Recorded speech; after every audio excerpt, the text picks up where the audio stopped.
মাত্র ৫.৫ লাখ মানুষের দেশ আজ বিশ্ব চ্যাম্পিয়ন আর্জেন্টিনার সামনে। একটা দেশের জনসংখ্যা মাত্র ৫.৫ লাখ। বাংলাদেশের অনেক জেলার জনসংখ্যাও এর চেয়ে অনেক বেশি। মাত্র ৪,০৩৩ বর্গ কিলোমিটারের একটি ছোট্ট দ্বীপ রাষ্ট্র। পৃথিবীর মানচিত্রে অনেকেই যার অবস্থান খুঁজে পান না, কিন্তু আজ সেই দেশটাই দাঁড়িয়ে আছে বিশ্ব ফুটবলের সবচেয়ে বড় এক মঞ্চে। হ্যাঁ, আমি কথা বলছি কেপ ভার্দের কথা। একটা দেশের শক্তি সবসময় তার জনসংখ্যায়ও নয়, তার স্বপ্নে।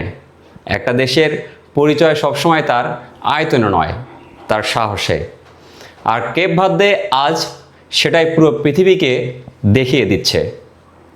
আটলান্টিক মহাসাগরের ছোট্ট এই দ্বীপরাষ্ট্রে ফুটবল কোনো খেলা নয়। ফুটবল তাদের আবেগ, ফুটবল তাদের পরিচয়, ফুটবল তাদের স্বপ্ন। শিশু থেকে বৃদ্ধ সবাই ফুটবলকে ভালোবাসে। রাস্তার ধুলো, সমুদ্রের তীর, ছোট্ট দ্বীপ, যেখানেই সুযোগ মিলেছে সেখানেই ফুটবল। আর সেই ভালোবাসাই আজ তাদের এনে দিয়েছে বিশ্বকাপের নকআউট পর্বের টিকিট। অনেকে ভেবেছিলেন কেপ ভার্দে শুধু অংশগ্রহণ করতেই এসেছে, কিন্তু আজ তারা প্রমাণ করেছে তারা শুধু খেলতে আসেনি, ইতিহাস লিখতে এসেছে।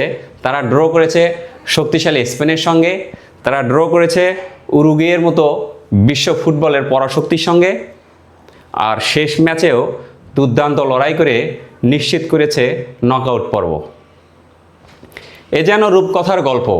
আর এই দলের সবচেয়ে বড় শক্তি শুধু তাদের ডিফেন্স নয়, শুধু তাদের দলগত খেলা নয়, সবচেয়ে বড় শক্তি তাদের বিশ্বাস, ফুটবলের প্রতি তাদের ভালোবাসা। আর সেই বিশ্বাসের প্রতীক হয়ে উঠেছেন তাদের গোলরক্ষক। একের পর এক অবিশ্বাস্য সব সেভ, প্রতিপক্ষের নিশ্চিত গোল ফিরিয়ে দিয়ে তিনি যেন পুরো জাতিকে বলেছেন, আমরা এখনও হার মানিনি। বিশ্বকাপের বড় বড় তারকার সামনে দাঁড়িয়েও তিনি দেখিয়েছেন, নাম বড় হলেই ম্যাচ জেতা যায় না, তার সাথে লাগে সাহস। আজ সেই সাহসের সবচেয়ে বড় পরীক্ষা। বিশ্ব চ্যাম্পিয়ন আর্জেন্টিনার বিপক্ষে মাঠে নামবে কেপ ভার্দে।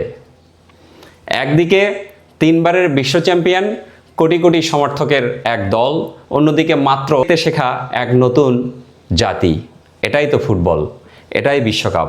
হয়তো কাগজে কলমে আর্জেন্টিনাই ফেভারিট, হয়তো বাজির বাজারও আর্জেন্টিনার পক্ষেই, কিন্তু ফুটবল আমাদের বারবার শিখিয়েছে বল গোলাকার, আর 90 মিনিটে অসম্ভবও সম্ভব হয়ে যেতে পারে।